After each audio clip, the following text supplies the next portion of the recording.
السلام علیکم ګرانو کتونکو اوریدونکو دا د پښین پبلیک لایبرری څخه نقیب کزی درته حاضر یم. په پښین کې دا وخت زبردست باران هم شروع دی، تاسو وینئ اسمان باران شروع دی. جنید صاحب انجینیر چې دی دا وخت په پښین لایبرری کې د اوبو د واشروم بندوبست کیږي، شاوخوا چې دی دا وخت کار لګیاو دی. تاسو وینئ چې په دا کې مزدوران هم لګیاو دي، محنتکش خپل کار کوي. د ډیپټي کمیشنر په نامه چې کومه لایبرری جوړیږي د پښین شاعران ادیبان چې دی نن راغلي دي، ویزیټر راغلي دي. د موږ سره د مترقي لیکوال نماینده چې دی دا وخت واب غزنوي شاعر لیکوال موجود دی. واب غزنوي صاحب السلام علیکم. وعلیکم سلام. نقیب کلزی صاحب ستړي مسئ. واب غزنوي صاحب دلته لایبرری جوړیږي. اورنګزیب بادینی صاحب په خپل باندې خرچه باندې دغه پبلیک لایبرری جوړوي او پر کیس تاریخ باندې افتتاح ده. څه ویل غواړي؟ زه خو په خپل اول د خپل ځان له اړخه څخه د یو پښتو شاعر په حیث باندې او د پښتو شاعر په حیث باندې او د پښتو ټولنو د ټولو په نمایندګي باندې د اورنګزیب بادینی صاحب د پښین ډیپټي کمیشنر صاحب ډیره شکریا ادا کوم چې زموږ د پښین یو ډیره درینه مسله وه، د ډیره وخته څخه دا مشکل شروع چې دلته په پښین کې خو هر څه وو، وټلان وو، د بسانو اډې وې، هر سهولت وو، لیکن یوه زموږ کمی وو هغه د پښتو لایبرری او د کتابو لایبرری دلته نه وه چې دلته یا لوستونکي راغلي وای، شاعران راغلي وای، دلته سټډي کړې وای، دا نه نو دا زموږ د ډیره وخت څخه دا مسله وله. دا اورنګزیب بادینی صاحب رال کله زه په خپله د ځان له اړخه څخه د شاعر په حیث او د ټولو ټولنو په نمایندګي د اورنګزیب بادینی صاحب ډیره شکریا ادا کوم. خدای دې ډېر ژوند ورکړي چې داسې نور هم ادبي کارونه وکړي. صحیح ده، ډېره مننه، تشکر واب غزنوي صاحب. فضل الرحمن لایق صاحب چې دی موږ له راغلی دی، باران شروع دی او دلته د باران څاڅکي دي. فضل الرحمن لایق صاحب دلته په پښین کې شاعران او ادیبان باید چې دغه پبلیک لایبرری راسي مشتیق نو څو ویډیو پر جوړی کې ته څه ویل غواړې د بار یاسر صاحب د کورنۍ په نمایندګي باندې؟ ژوندی او بریالی اوسې. د لوی څښتن په سپېڅلې نامه باندې شروع کوم چې ښایسته باران را باندې اوري. دا د بخت او د مینې او د دغه علامې دي چې پروردګار نن زموږ پر دې ښایسته دغه باندې باران شروع دی. زه نن د پښین ښار په دې نوي لایبرري کې چې یعنې پر 21 تاریخ باندې د دې افتتاح کیږي او زه ټولو شاعرانو ادیبانو لیکوالانو ته زموږ د کوټې د پښتو اکاډمۍ و خیر محمد عارف صاحب ته، باور صاحب ته او برکت شاه صاحب ته او د دغو پوره ټیم ته دعوت ورکوم چې دی راسي او دوی راسي د دوی ملګري زموږ سرپرستي وکړي او زموږ د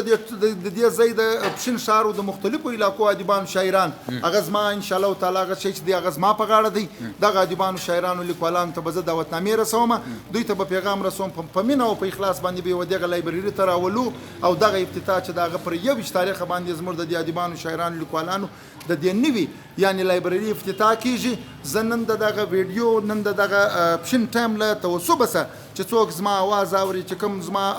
چې در کومه ټیمه پورې موږ دعوتنامې خپروو در هغه ټیمه پورې به زموږ اواز دغه زموږ دوستان ورسوي چې فضل الرحمن لایق به انشاءالله تعالی په دا سبا او بل سبا کې دعوتنامې موږ د دوی لاس ته 3 ورځې مخکې ورسوو. کور مودان انشاءالله که خدای کول. تشکر.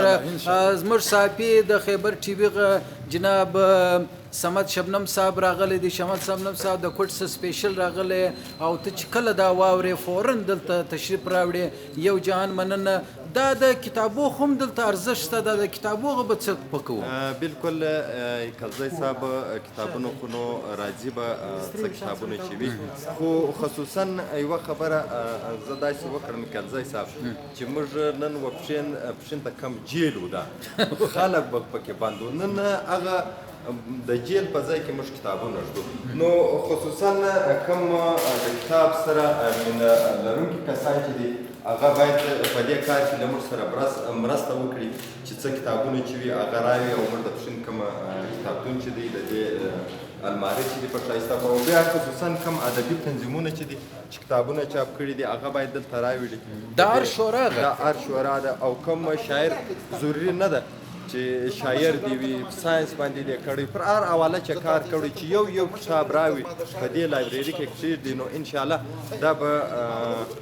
تاریخي پاڼې د دې به یو خوندي هم سي بیا به داسې وي چې بل ځای به نه پیدا کېږي انشاءالله په دې کتابتون کې به پرتې وي او د ښار کم لوستونکي چې دي هغه به راځي ګوري به یې د ښار ولس چې دی هغه به راځي نو ټولو د کتاب سره مینه لرونکو خلکو ته خواست کوو چې هغه پر 21 تاریخ د خپل کتابونه کم پر 21 تاریخ چې دلته مشاعره به کېږي نو هغه د خپل کتابونه را یا ځینې داسې تاجران شته او هغو ته موږ خواست کوو چې تاجرانو تاسو راسئ د پښین ولس ته د 11,000 کتابونه ورکړئ په دې لایبرري کې به کښېښودل شي نو چې هر تاجر دا وغواړي چې زه د پښین ښار ځوانان چې دی کومه نوی کول چې دی هغه د منشیاتو راګرځوم او له نورو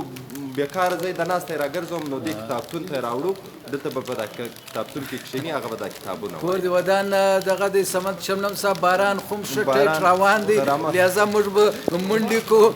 روان به سو ستاسو یو جان مننه دوستانو انشاءالله پر 21 تاریخ باندې به په پښین کې مشاعره وي او افتتاح به وي ټولو دوستانو څخه خواست دی چې دوی په ګڼ شمېر باندې راسي د پښین پبلیک لایبرري ډیپټي کمشنر لایبرري سره نقیبي قضیې ته ورکړي اجازت د الله په امان پاکستان او اسلام زنده باد